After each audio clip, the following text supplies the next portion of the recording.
Welcome back to the video Advent series, and today we're looking at Matthew 2 from verse 7. And it says this: "Then Herod called the Magi secretly and found out from them the exact time the star had appeared. He sent them to Bethlehem and said, 'Go and search carefully for the child. As soon as you find him, report him to me, so that I too may go and worship him.'" So Becky, you were telling me about this verse speaks a lot into motives, right?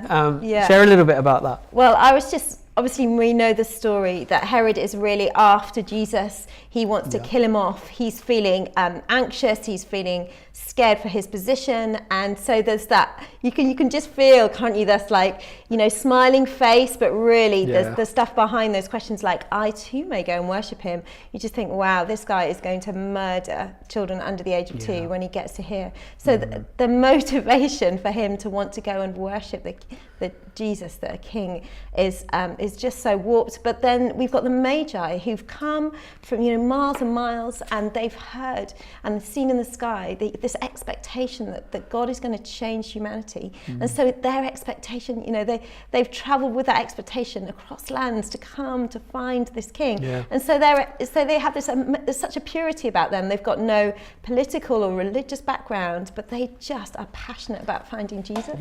And I was just looking at those two, and I think, wow, it's really interesting what my motives are for coming to Jesus at Christmas time. Because I'd agree, because I believe in Jesus, I follow Jesus, I call myself a Christian, and I'm not saying that I'm perfect in any way, and in fact my motives can be wrong just as much as anybody else's. I'm not saying I'm going to go and kill children in the sort of this extent of King Herod, but actually we need to be examining our own motives, right? I'd say particularly around Christmas, would you say? Yeah, and I think that my temptation, I love Christmas, it's the carol concerts today in Santa. So for me, I just love just being part of what goes on, and that feeling of singing carols and being part of the tree and that stuff at home. But I must remember that doesn't make me worship the King. Like, that makes me enjoy this Christmas season, but I need to remember to worship Jesus and to come before him. It needs to be a much purer motives, and I can do that every day. It shouldn't be different because it's Christmas. And I think sometimes my motives are a little bit wrapped up in the season. So it's really nice to be able to just go, just have some space. We're really close to Christmas Day now, but I'm just thinking, even today, to just grab some space and to marvel and honour and adore the Christ for who he is, not the surrounding, what's going on in our lives. So that's great. Like David wrote in the Psalm, "Search my heart, O God."